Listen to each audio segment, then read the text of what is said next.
नमस्कार प्यारे विद्यार्थियों, आप सबका एडुसेट प्रोग्राम में स्वागत है।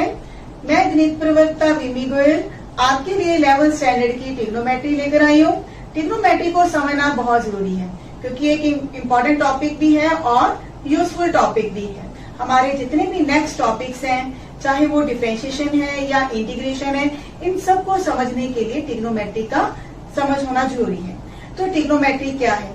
ट्रिग्नोमेट्री के अंदर 3 वर्ड्स इंक्लूड है। पहला वर्ड है ट्राई। ट्राई का मतलब है 3 और इसके बाद है नेक्स्ट वर्ड ट्राइगोन। ट्राइगोन का मतलब है ट्राइंगल। मेट्री का मतलब है मेजरमेंट। यानी कि ट्रिग्नोमेट्री का मतलब हुआ ट्रायंगल के 3 पार्ट्स की मेजरमेंट। लेकिन कौन से 3 पार्ट्स? क्योंकि ट्रायंगल के अंदर तो एंगल्स भी हैं और साइड्स भी हैं। एक्चुअली ट्रायंगल के साइड्स और एंगल्स जो भी हमारे पास पार्ट्स होते हैं, इन सभी की मेजरमेंट को ट्रिग्नोमेट्री कहते हैं। तो ट्रिग्नोमेट्री स्टार्ट करने से पहले हम एंगल के बारे में ही पढ़ेंगे क्योंकि जो ट्रिग्नोमेट्री है एंगल के ऊपर बेस्ड है। तो एंगल क्या है? देखिए, मान लीजिए ये हमारी इनिशियल साइड है। जब इनिशियल साइड को हम रोटेट करते हैं कुछ इस तरह से, ठीक है, तो ये हमारी ये वाली जो साइड है टर्मिनल साइड हुई और ये वर्टेक्स है जिस वर्टेक्स से इस इनिशियल साइड को रोटेट किया गया। तो इनिशियल साइड और टर्मिनल साइड के बीच में जो मेजरमेंट है उसको एंगल कहते हैं। फिर से रिपीट कर रही हूं मैं, ये हमारी इनिशियल साइड है। इनिशियल साइड को जब हम रोटेट करते हैं यूं, तो उन टर्मिनल साइड और इनिशियल साइड के बीच में जो मेजरमेंट है उसको एंगल कहते हैं। लेकिन एंगल कई तरह के हो सकता है कि एंगल इतना हो सकता है कि एंगल इतना हो। तो ये जो छोटा और बड़ा एंगल है इसको हम कैसे मापें? देखिए, जो टेम्परेचर है, मान लीजिए मैं ये कहती हूँ कि मुझे फीवर है, तो फीवर को मापने के लिए हमारे पास 2 मेजरमेंट्स होते हैं, एक तो फारेनहाइट, दूसरा सेल्सियस। तो ठीक उसी तरह हमारे पास एंगल को मापने के 2 मेजरमेंट्स हैं। फर्स्ट है डिग्री और सेकंड है रेडियन। डिग्री क्या है? डिग्री के कंसेप्ट को समझने के लिए हम पेन की सहायता ले लें। ये पेन है, इसके इस वर्टेक्स से हम इस पेन को घुमाना शुरू करते हैं। जैसे ही इस पेन ने घूमना स्टार्ट किया तो ये पेन घूम के एक चक्कर लगाकर वापस अपनी इनिशियल पोजीशन पर वापस आ चुका है। तो जब ये अपनी इनिशियल पोजीशन पर वापस आया और इसने एक चक्कर पूरा लगाया तो उसको हम कहते हैं 1 कंप्लीट रेवोल्यूशन। तो इस कंप्लीट रेवोल्यूशन को हम डिग्री के साथ कैसे रिलेट करेंगे? देखिए, जो 1 डिग्री है वो किसके इक्वल होती है? 1/360th part of 1 revolution. तो इस तरह हम ये कह सकते हैं कि एक रेवोल्यूशन का अगर हम 1/360th पार्ट लेते हैं तो वो 1 डिग्री की वैल्यू के इक्वल होता है। अब हम एक क्लॉक की सहायता लेते हैं। क्लॉक में क्या होता है कि जो मिनट हैंड है वो एक कंप्लीट रेवोल्यूशन लेने में कितना टाइम लगाती है? 1 घंटा। तो 1 घंटे के अंदर कितने मिनट होते हैं? 60 मिनट। और 60 मिनट में अगर हम 1 मिनट की बात करते हैं तो 1 मिनट के अंदर कितने सेकंड्स होते हैं? 60 सेकंड्स। तो ठीक उसी तरह 1 डिग्री के अंदर 60 मिनट होते हैं और 1 मिनट के अंदर 60 सेकंड्स होते हैं। तो डिग्री से रिलेटेड जो एंगल्स हैं उनको कैसे कंस्ट्रक्ट किया जाता है? देखिए, आप सबसे पहले हम ड्रॉ करने जा रहे हैं 360 डिग्री। 360 डिग्री एंगल कैसे बनता है? मान लीजिए ये हमारे पास एक रे दी गई है जिसका ये वर्टेक्स है जिससे हमने रे को रोटेट करना है और इस रे को रोटेट किया गया है एक रेवोल्यूशन में। एक रेवोल्यूशन का मतलब यह है कि ये अपनी इनिशियल पोजीशन पर वापस आ जाती है। तो इस सेंटर पर जो एंगल बनेगा वो बनेगा 360। अब हम एंगल ड्रॉ कर रहे हैं 180। अब 180 क्या है? 360 का हाफ। तो इसीलिए इस रे को हमने इस तरह से रोटेट करना है कि वो 360 के जस्ट हाफ डिस्टेंस में रोटेट हो। तो ये जो रे आएगी हमारे पास, टर्मिनल रे, ये अपनी इनिशियल पोजीशन के जस्ट ऑपोजिट डायरेक्शन में होगी। और एक बात हम नोट करेंगे कि ये जो लाइन बनेगी हमारे पास, ये एक स्ट्रेट लाइन बनेगी। इसके बाद है 90 डिग्री एंगल। 90 डिग्री एंगल क्या है? 180 का हाफ।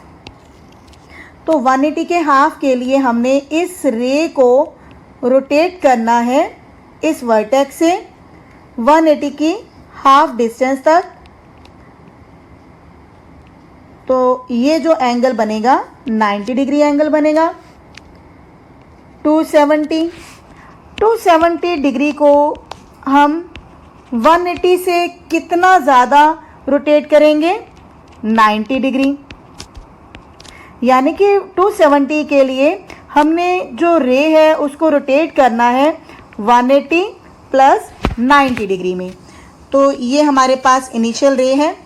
इस वर्टेक्स से हम लाइन को रोटेट कर रहे हैं, पहले 180 तक, 180 के बाद 90 डिग्री और लिए। तो ये जो सेंटर पर एंगल बनेगा वो बनेगा 270 डिग्री। अब ये जो चार एंगल्स है हमारे पास 360, 180, 90 और 270, ये चारों एंगल्स हमारे पास क्या थे? पॉजिटिव एंगल्स हैं। और इनको हमने किस डायरेक्शन में रोटेट किया?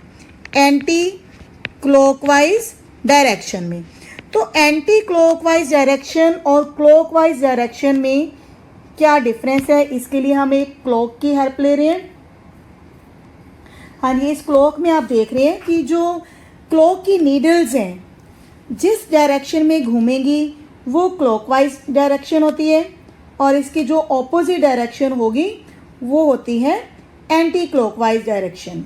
तो एंगल्स जो पॉजिटिवली बनाए जाते हैं वो एंटी क्लॉकवाइज डायरेक्शन में होते हैं, लेकिन जो माइनस में होंगे एंगल, नेगेटिव एंगल्स हैं, उनके लिए डायरेक्शन क्या ली जाएगी? क्लॉकवाइज। यानी कि जिस तरफ क्लॉक घूमता है उस तरफ हम रोटेट करेंगे। ये हमारी इनिशियल लाइन है। इस इनिशियल लाइन को हम इस वर्टेक्स से रोटेट कर रहे हैं। कितना रोटेट करेंगे? 30 डिग्री। 30 डिग्री क्लॉकवाइज डायरेक्शन में। तो ये जो हमारी टर्मिनल रे आएगी ये इनिशियल रे के नीचे वाली डायरेक्शन में होगी, तो एंगल बनेगा -30 डिग्री। अगर हम इनिशियल रे को एंटी क्लॉकवाइज डायरेक्शन में घुमाते हैं फिर हमारे पास पॉजिटिवली 30 डिग्री आता है। तो उसी तरह जो एंगल है हमारे पास -90, वो भी ऐसे ही बनेगा कि जो इनिशियल रे है उसको हमने क्लॉकवाइज डायरेक्शन में नीचे की तरफ घुमाया, तो नीचे वाली डायरेक्शन में जो एंगल बनेगा -90 डिग्री एंगल बनेगा। तो इस तरह आपने देखा कि जो एंगल्स हैं डिग्री में एंटी क्लॉकवाइज या क्लॉकवाइज कैसे बनाए जाते हैं। अब डिग्री के बारे में आपने काफी कुछ सीख लिया। अब हम चलते हैं एंगल की दूसरी मेजरमेंट रेडियन की तरफ। रेडियन जो वर्ड है कुछ रेडियस के जैसे लगता है, और रेडियस किसके अंदर होता है? सर्कल के अंदर। और सर्कल के अंदर जो रेडियन है इसको हम कैसे कनेक्ट करेंगे? मान लीजिए जो एंगल बन रहा है सर्कल के सेंटर पे बन रहा है, तो उसके सामने वाली जो आर्क लेंथ है उसके साथ उसका क्या कनेक्शन है?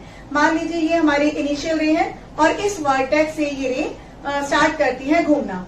जब ये घूमकर यहाँ तक आ जाती है तो इस वर्टेक्स पे जो एंगल बनता है उसके सामने ये जो आर्क लेंथ है उसका इसका सीधा कनेक्शन कैसे है? जैसे ही हम एंगल को बढ़ाते हैं तो आर्क लेंथ भी इंक्रीज हो जाती है। तो ये कनेक्शन इजीली हम समझ सकते हैं कि थीटा और आर्क लेंथ का सीधा कनेक्शन है। तो चलते हैं सर्कल की तरफ। मान लीजिए हमारे पास एक सर्कल है जिसका रेडियस है 1 यूनिट। अब यूनिट कुछ भी हो सकते हैं, 7 सेंटीमीटर का भी एक यूनिट लिया जा सकता है।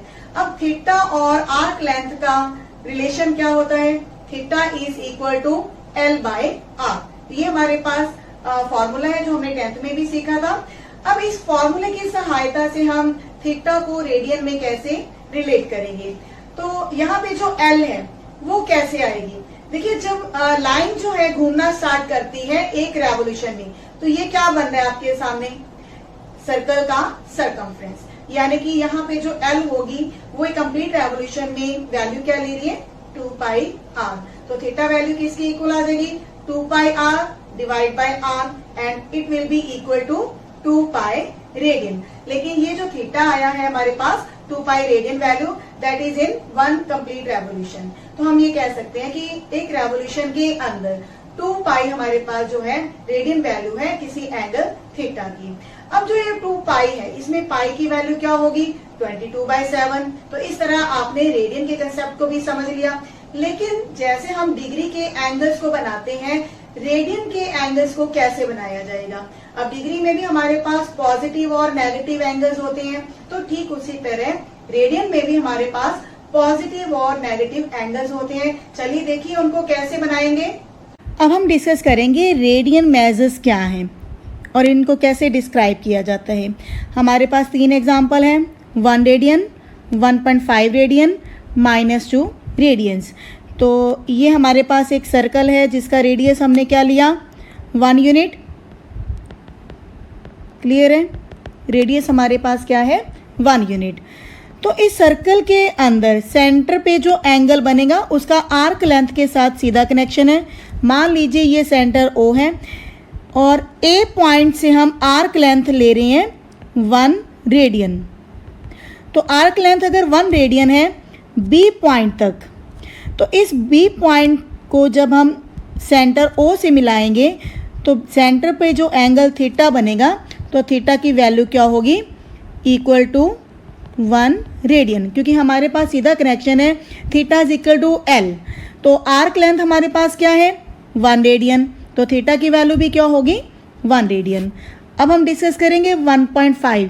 इसी तरह एक सर्कल जिसका रेडियस हमारे पास क्या है 1 यूनिट है, तो उसमें हम आर्क लेंथ 1.5 लेंगे, 1.5 रेडियन। तो उसमें भी जब एंगल हमारा बनेगा वो भी बनेगा 1.5 रेडियंस। तो बिल्कुल सीधी सी बात है, जैसे ही आर्क लेंथ को बढ़ाया जाएगा एंगल भी हमारा बढ़ता जाएगा। और -2 रेडियंस बिल्कुल डिग्री के कंसेप्ट की तरह ही हमने जो रोटेशन लेनी है, अब हम रोटेशन लेनी है क्लॉकवाइज। तो ये सर्कल है, ये हमारी रे है, लाइन है OA। इस लाइन को अब हम एंटी क्लॉकवाइज डायरेक्शन में लेंगे।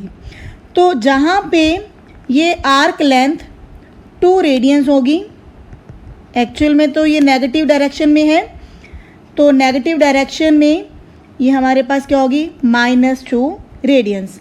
तो एंगल जो बनेगा सेंटर पे वो भी क्या होगा -2 रेडियंस। तो इस तरह रेडियंस चाहे प्लस में है या माइनस में है, उनको भी हम डिग्री की तरह रिप्रेजेंट कर सकते हैं। अब आपने देखा कि जैसे जैसे आर्क लेंथ बढ़ती है वैसे वैसे एंगल जो है इंक्रीज होता है, यानी कि जो रेडियन वैल्यू है वो थीटा के ऊपर डिपेंड करती है। तो इस तरह जो थीटा है that can be written also in the radian value. तो अब हम सीखेंगे कि जो रेडियन है उसको डिग्री में कैसे कन्वर्ट किया जाता है और डिग्री को रेडियन में कैसे कन्वर्ट किया जाता है। एक्चुअली इन दोनों के बीच में एक रिलेशन है, जो फॉर्मूला है उसको हम सीख लेते हैं। लेकिन फॉर्मूला सीखने से पहले ये बात मैं आपको क्लियर कर देना चाहती हूँ कि जो काफी स्टूडेंट्स हैं वो इन दोनों फॉर्मूलाज में काफी कंफ्यूज हो सकते हैं कि हम रेडियन टू डिग्री वाला फॉर्मूला याद करें या डिग्री टू रेडियन वाला फॉर्मूला याद करें। तो इसके लिए एक इजी वे ये है कि आप एक ही फॉर्मूला याद करें, क्योंकि एक फॉर्मूला याद करने का फायदा ये होता है कि आपको दूसरा जो मेथड है या दूसरा फॉर्मूला है ऑटोमेटिकली डिराइव करना आ जाएगा। तो सीखते हैं डिग्री टू रेडियन कैसे कन्वर्ट करना है। अब हम डिस्कस करेंगे कि जो रेडियन है और डिग्री है इनका आपस में क्या रिलेशन है। तो इसके लिए हम दोबारा से वही बात डिस्कस करेंगे कि 2 पाई की वैल्यू क्या होती है 360 डिग्री। तो यहाँ से हम कह सकते हैं कि जो पाई रेडियंस हैं किसके इक्वल आ जाते हैं 180 डिग्री, और 1 रेडियन की वैल्यू क्या आ जाती है 180 डिवाइड बाय पाई डिग्री, और we can say 1 degree is equal to pi by 180 radian.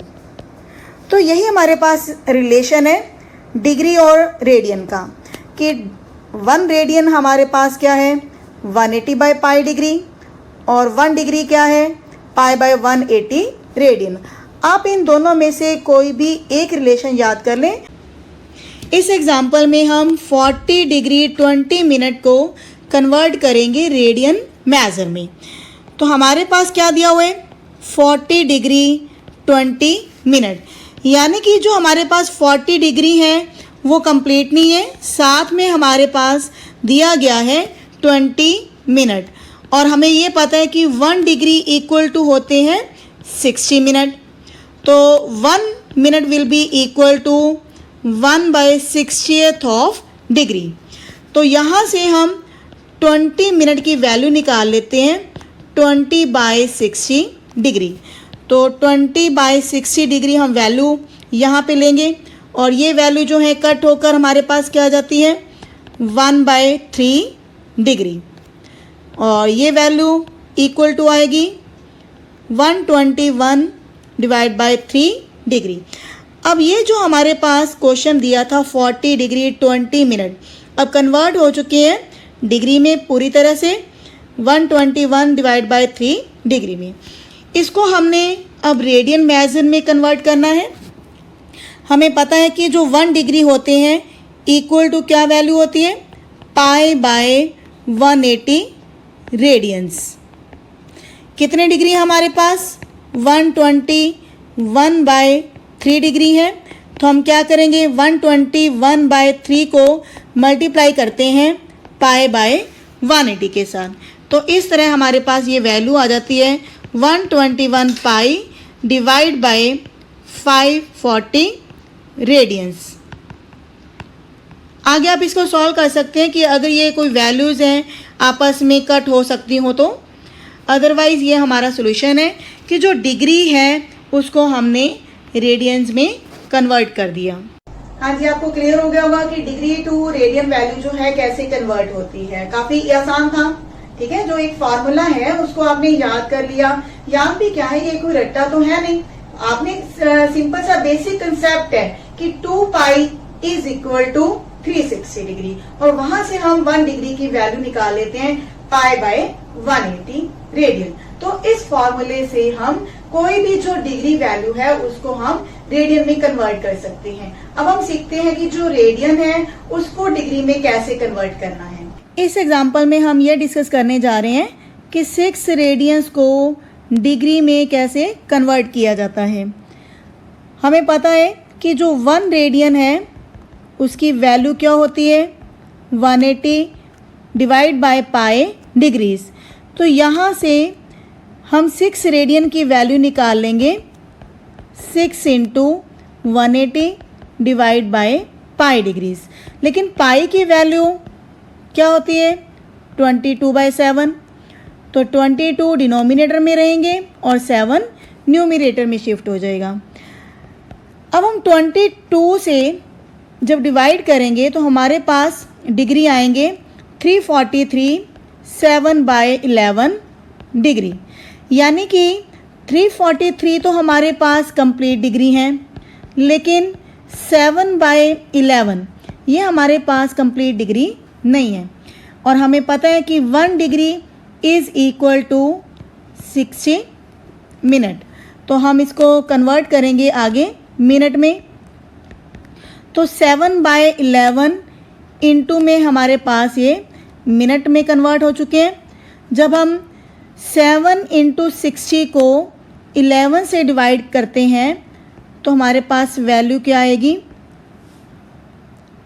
83 minute, और साथ में हमारे पास आएंगे 2/11 मिनट। अब मिनट को भी हम सेकंड्स में कन्वर्ट कर सकते हैं। 1 minute is equal to 60 seconds. तो इस तरह से हमारे पास वैल्यू आएगी 343 degree plus 38 degree plus 2 into 60/11 minute. Sorry, ये भी हमारे पास 38 जो है मिनट में है। Now it is equal to 343 degree plus 38 minute plus 10.9 seconds.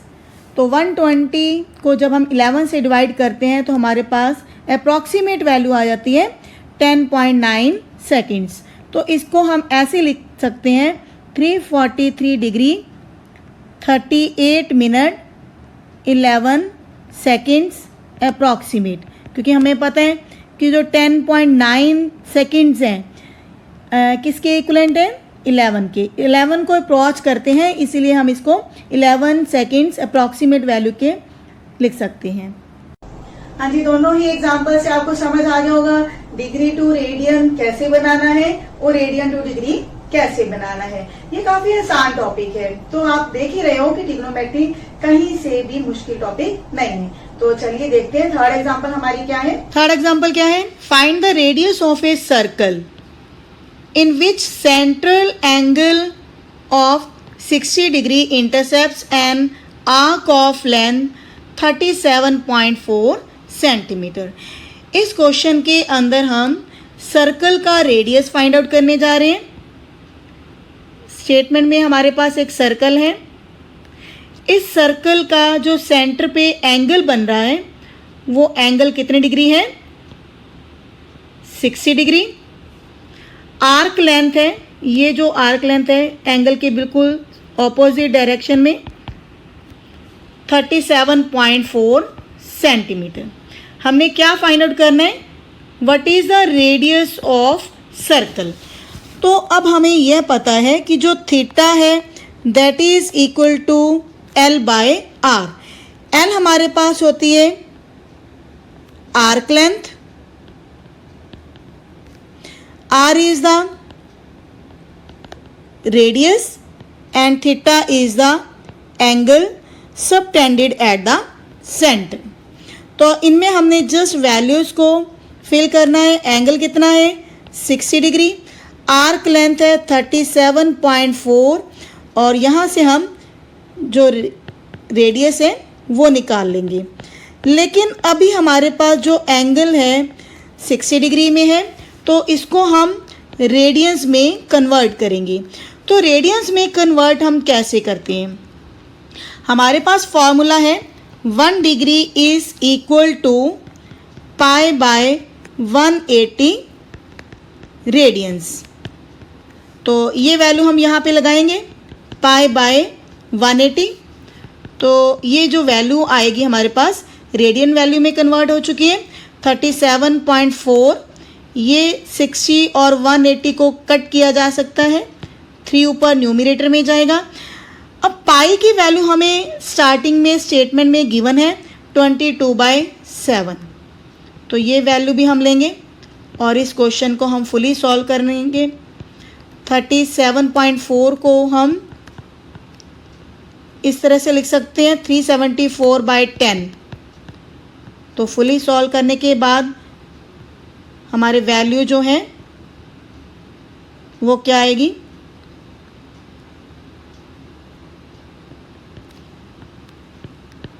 अब आप इसको इजीली कैलकुलेट कर सकते हैं 17 × 3 × 7। तो यहाँ से आपका जो रेडियस है वो कैलकुलेट हो जाएगा। Radius will be in centimetres. Third example में भी आपने देखा कि हमारे पास क्या दिया हुआ था, एक सर्कल दिया हुआ था जिसके सेंटर पे जो एंगल बन रहा है उसके अकॉर्डिंग हमारी जो लेंथ ऑफ आर्क दी हुई है और उसके अकॉर्डिंग हमने रेडियस को कैसे सॉल्व किया। तो ये भी क्वेश्चन काफी आसान था। चलते हैं आगे, हमारी जो फोर्थ एग्जांपल है वो भी देखिए। इस एग्जांपल में क्या दिया गया है, minute hand of A watch is 1.5 centimetre long, how for its tip move in 40 minutes. इस क्वेश्चन के अंदर एक वॉच है जिसका रेडियस हमें दिया गया है 1.5 सेंटीमीटर। हमें यह बताना है कि जब ये मिनट हैंड रोटेट करना स्टार्ट करती है तो 40 मिनट में ये कितनी डिस्टेंस कवर करेगी, यानी कि हमें क्या फाइंड आउट करना है इस क्वेश्चन के अंदर, आर्क लेंथ को। आर्क लेंथ हमने कैलकुलेट करनी है। तो आर्क लेंथ का फॉर्मूला है L is equal to R into theta.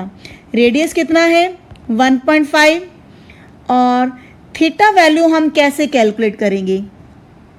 देखिए, एक 1 रेवोल्यूशन के अंदर हमारे पास एंगल क्या होता है 2 पाई इन 1 आवर, यानी कि 60 मिनट के अंदर एंगल बनेगा 2 पाई।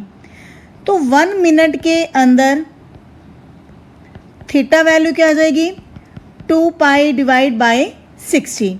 लेकिन अगर हमने 40 मिनट के अंदर एंगल निकालना हो तो हम क्या करेंगे 40 से मल्टीप्लाई करेंगे, तो ये वैल्यू हमारे पास क्या आ जाएगी 4 पाई बाय 3।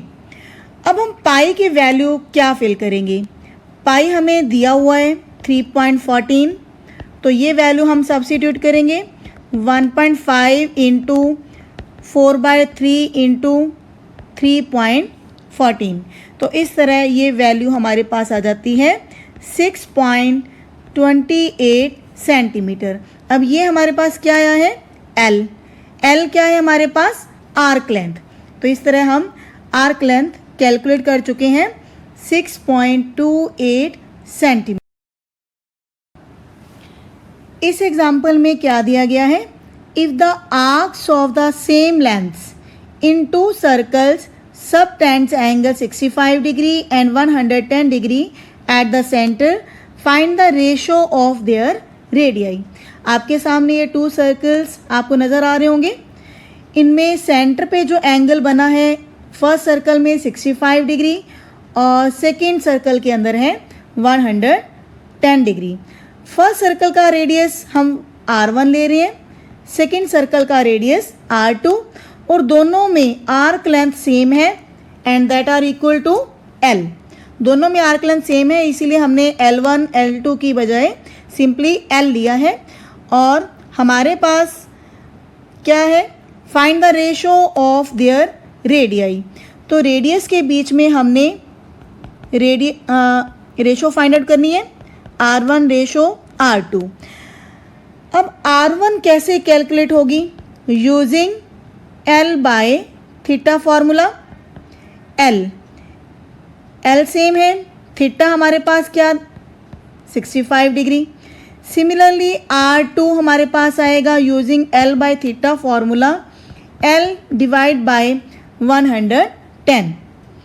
तो यहाँ पे हमारे पास जो रेशो आएगी L divide by 65 degree ratio with L divide by 110 degree. तो यहाँ से L और L कैंसिल किए जा सकते हैं।